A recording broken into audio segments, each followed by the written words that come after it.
Thanks, Will, for coming in today. It's exciting to have you here. We're standing in front of your newly finished... Yeah, version 2, Civic version 2. First one met its demise a year and a half ago at Road America, Grid Life. Had a great run with it, honestly. Just unfortunately, you know, the circumstances made me meet a wall. Safety equipment did all its job. Sparko, thumbs up. Seat held me in there. Hans did its job. Helmet, everything, so. Just for the new viewers, can you tell us what that car accomplished?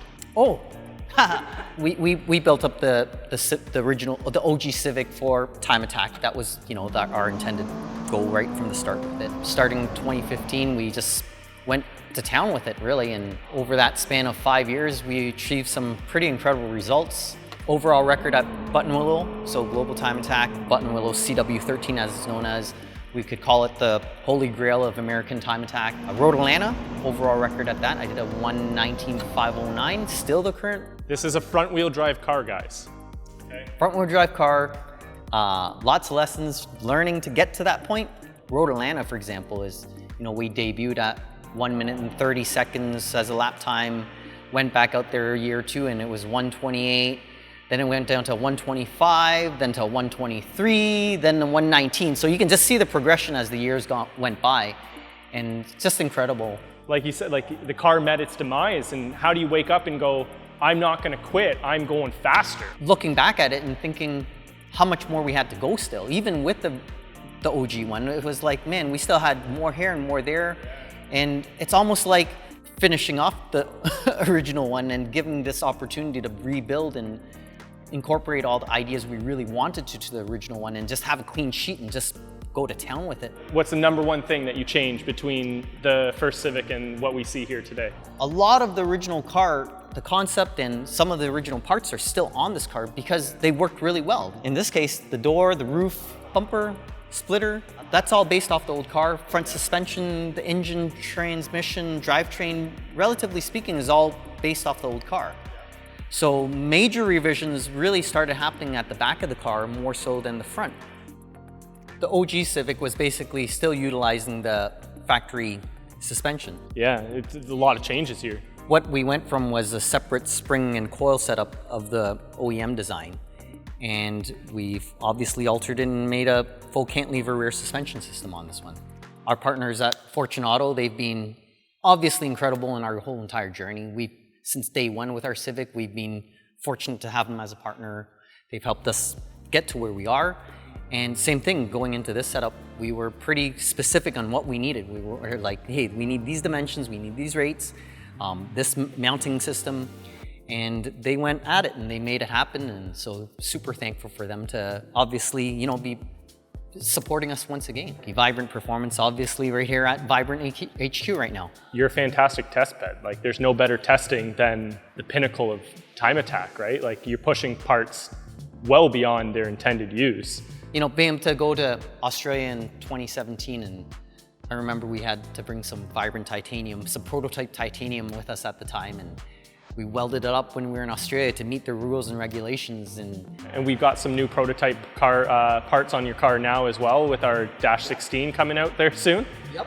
Dash 16 PTFE. Pretty much anywhere we could replace our lines, we have the PTFE lines on it. Just better in general, right? Like lighter weight, the outer diameter is much smaller, so it's a lot easier to actually make fit within, you know, especially when you're running lines inside the car, like in the case of our dry sump lines, it's a lot easier to organize those compared to the original, the OG lines.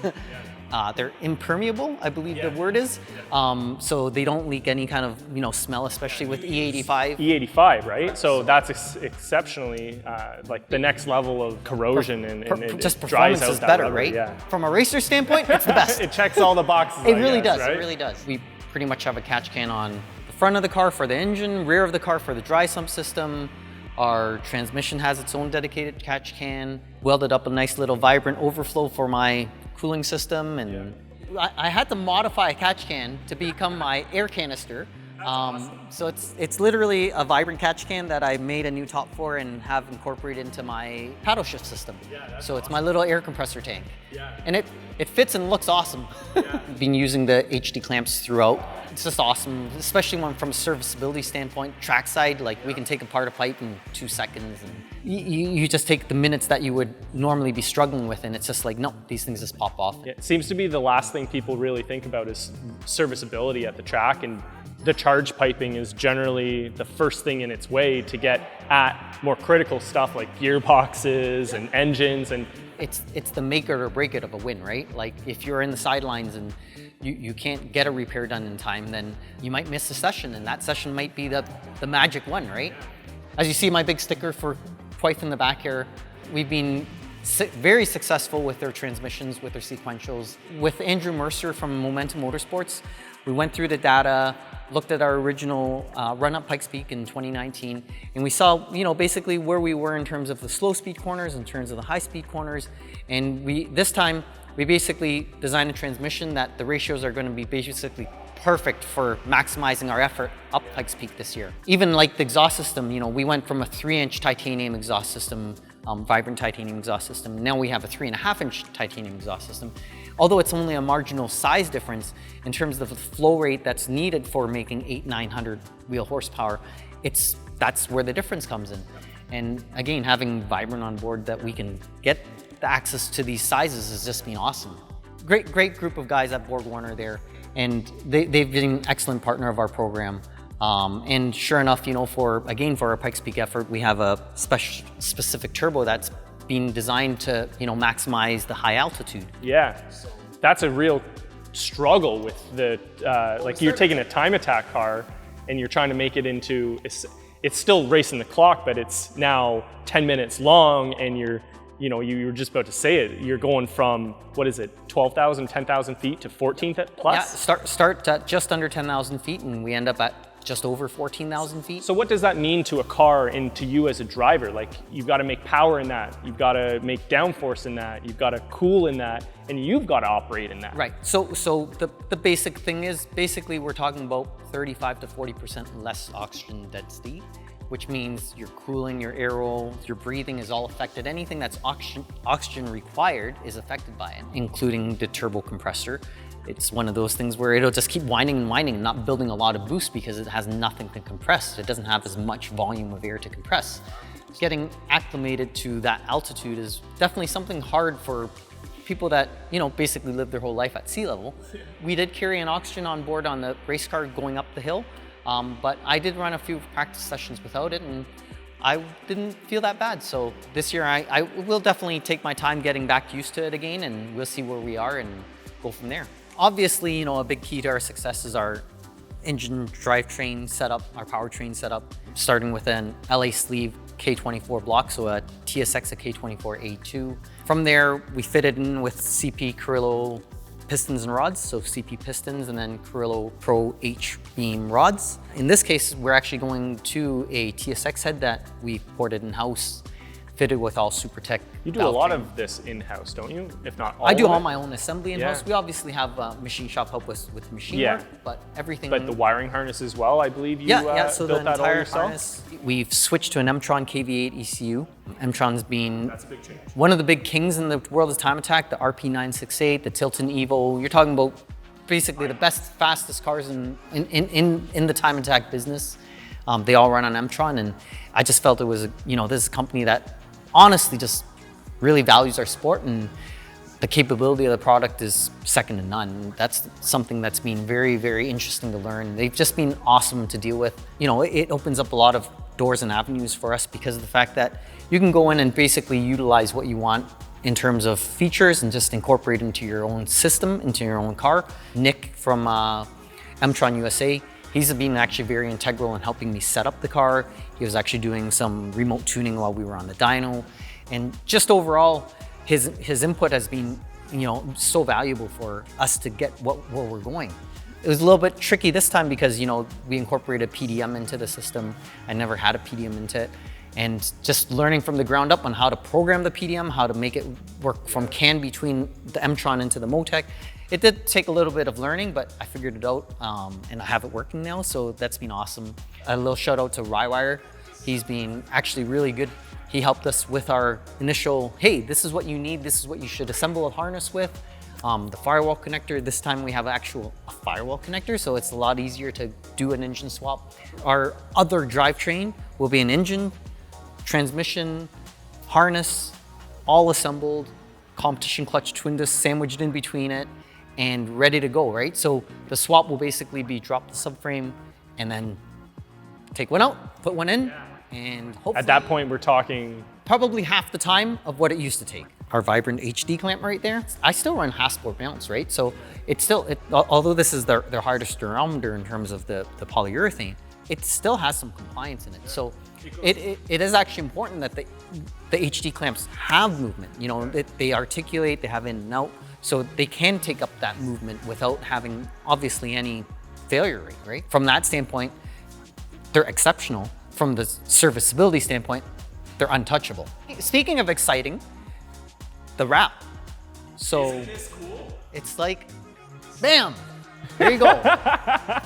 Art from Vibrant was busy in designing. Honestly, it's incredible. It's like exactly, like honestly, I'm just so pumped with it. It's, you know, he sent me some sneak peeks, and at that time I was like, oh my God, that's so crazy, that's so cool. And then when I came in today and saw the finished thing, it's just like, it's just incredible. Art had the guys at AP Shield come in and do a ceramic coat on it. Yeah, fully ceramic coating. It's incredible, isn't it? The wheels, everything. So it should look beautiful for a long time. Wheels, what do you like? Do you like my new wheels? Will, I love your new wheels. I think they're beautiful. We're back to what was successful with it.